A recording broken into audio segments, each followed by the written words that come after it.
Pokemon is arguably one of the best game franchises to ever exist. But what does it take to complete a Nuzlocke using only water types? I had the same question. So, I decided I might as well try. Let's get into it. For those of you who don't know what a Nuzlocke is, it's basically just a set of rules you can give yourself to make a Pokemon game harder. The rules are simple. A Pokemon fainting means it's dead forever. Additionally, you can only catch the first Pokemon you see on each route. In this challenge, I'm going to use only water-type Pokemon on top of the other rules. Obviously, I'm going to pick the best starter, Quaxly, because it's a water type. Any Pokemon other than that is a complete mystery and not up to me. But it's not like there's that many options in the first area, so I wasn't that surprised when I found an Azurill. Obviously, I was pretty pumped because Azurill evolves into a fairy type. Oh wait, it is a fairy type. Wait, it's not water type? What? Ugh, that's blasphemous. Yeah, it'll evolve into a water type eventually. Before attempting the first gym, I decided to get a new member, Eevee. But Eevee isn't a water type, oh ho ho. But here's where you're wrong. Eevee evolves into Vaporeon, which is a water type. But where am I gonna get a water stone? Luckily, there's a water stone in Cascarafa, so I can instantly evolve my Eevee into Vaporeon. On my way to Cascarafa, I found a Buizel, which I named Lake. Yeah, now our team's starting to look like a real one. It didn't take me long to get the water stone, and I could promptly challenge the first gym.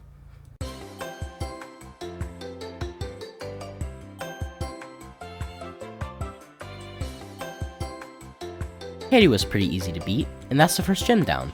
Next, I went for Cloth. Cloth was also easy, but arguably easier because it's weak to water. And boom, we got two things. Oh look, our fifth encounter is a Basculin. And I accidentally killed it. I'm sorry guys, it's a Basculin, is it really that worth it? Anyways, with that slight inconvenience behind us, I decided to beat Giacomo. Giacomo? Giacomo. It doesn't matter. But we beat him, so it's fine.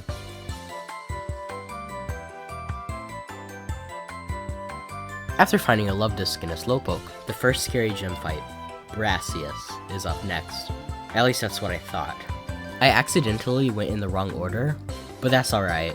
It's fine. Anyways, Brassius was pretty easy. I just used an headbutt over and over again until I won. And boom, second gym down, but the third thing of all. Bomberger was next, and that was pretty easy because it's a rock type. Anyways, before going to the next thing, I got a Shelter that was level 39. Yikes. Oh well, I'm not playing with a level cap, so it doesn't really affect me. However, it will be disobedient until I get the next badge. Anyways, new area, new Pokemon. And since there weren't that many water Pokemon around, I look at the crystals. And I found a Choodle.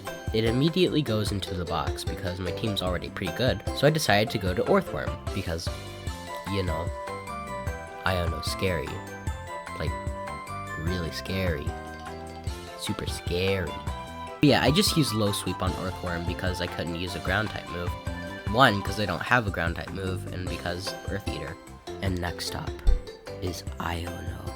The most scary thing in this run. It was so hard, but luckily I went out unfazed.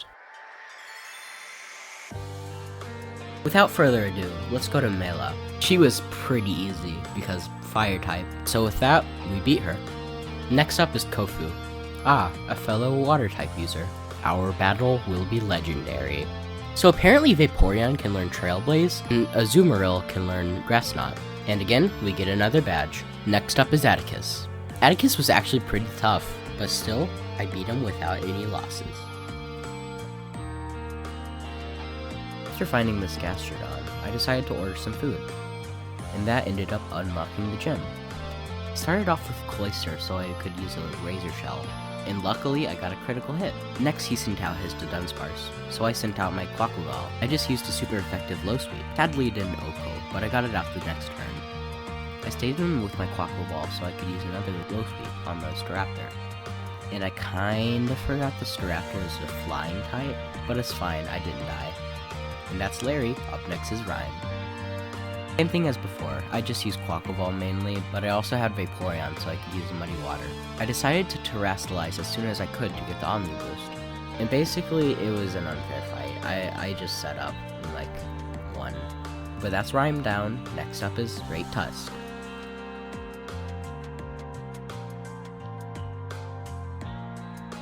Just like Cloth, I was super effective against Great Tusk. And moving on, we have to go to the most riveting gameplay ever.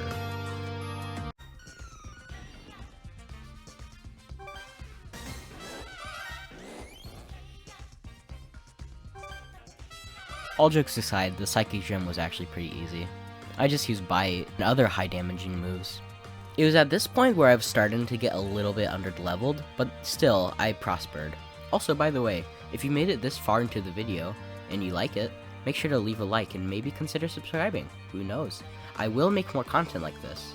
Or maybe better. Who knows? But seriously, thank you for making it this far into the video. It means a lot to me.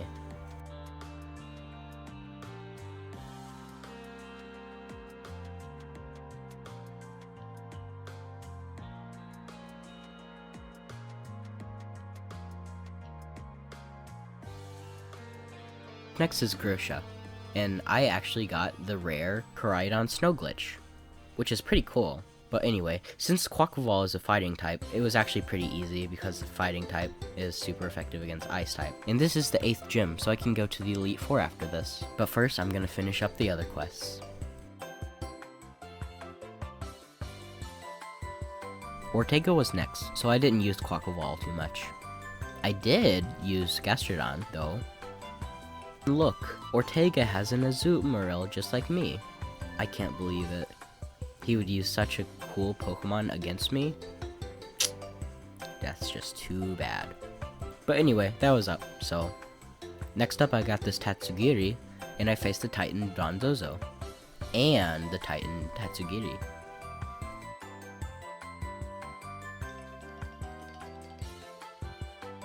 Up next was Airy, so I just used my Azumarill so I could get super effective hits.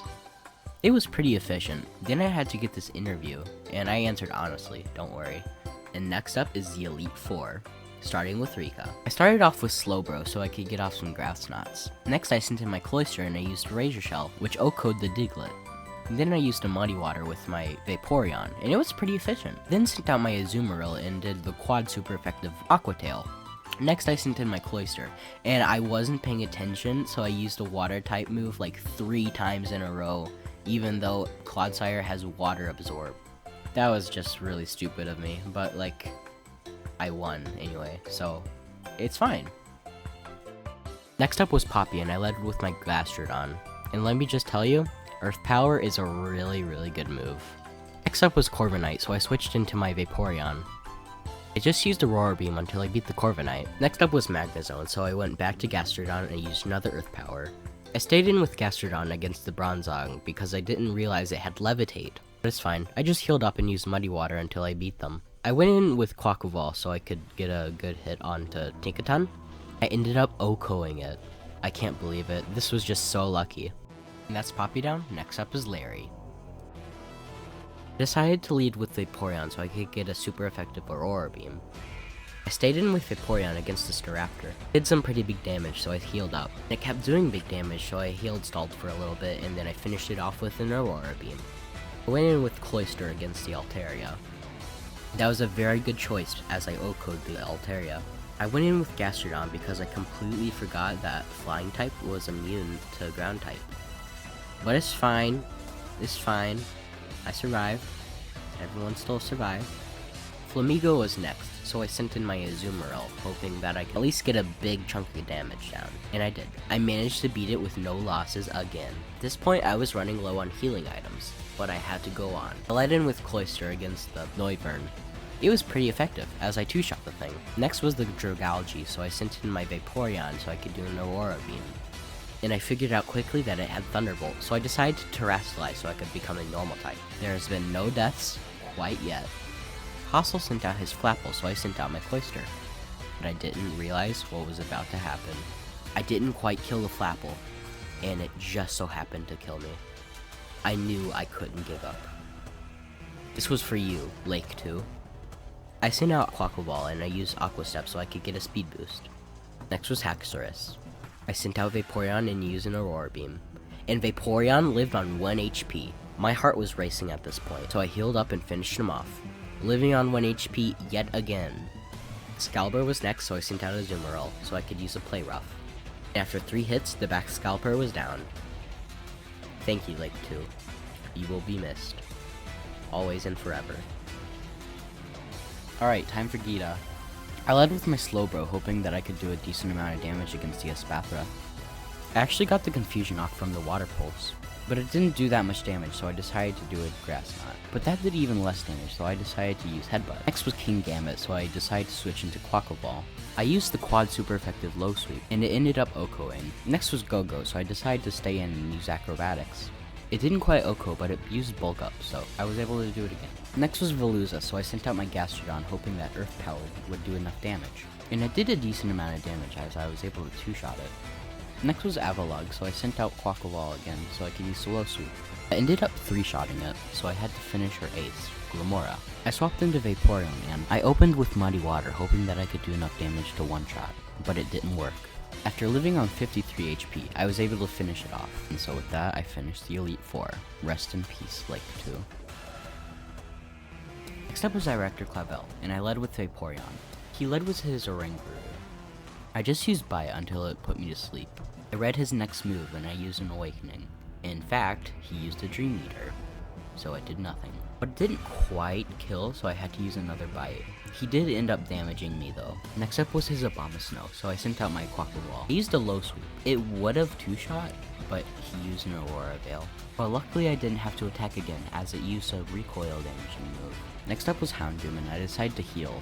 Unfortunately, I got a Paralyze off on me, but I got a crit on him, so it ended up OHKOing. Next up was his Gyarados, so I sent out my Slowbro. Decided to use his in Headbutt. I didn't realize it had a Dark-type move though. It ended up doing massive damage. I decided this would be a good time to heal, as I didn't expect it to do that much damage again. Luckily, it didn't do that much damage, so I was able to heal. I switched into my Quackle Ball. I decided to use an Acrobatics and I ended up getting a crit, and so I was able to two-shot the Gyarados. Next up was his Poltegeist.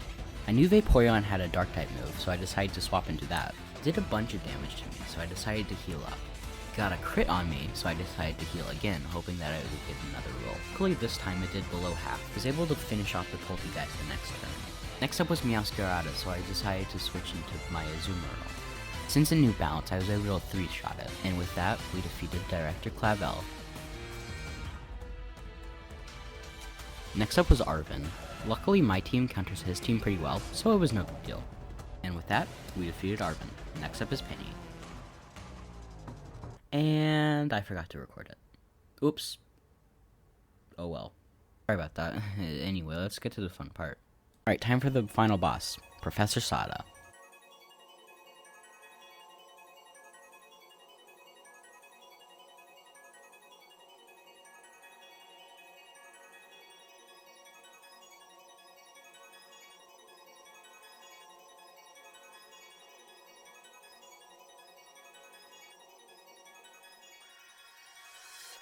She led off with Slitherwing, so I led off with my Quackle Ball. And Acrobatics was able to finish off pretty easily. Next up was Screamtail. I switched into my Gastrodon hoping that an Earth Power would do a decent amount of damage. I was able to get a bit of health down, but once my HP was in the red, I knew I had to heal. I was able to finish it off pretty easily. And next up was Brute Bonnet. I decided to switch into my Quackle Ball, hoping that I could do enough damage with an Acrobatics. But unfortunately, they fainted. I had to avenge them. So I sent out my Vaporeon using an Aurora Beam. Next up was Fluttermane, so I sent out my Gastrodon. Earth Power did a decent chunk of damage, but it wasn't even close. Fluttermane, on the other hand, did a lot of damage to me. The next turn I had to heal, and I finished it off with another Earth Power.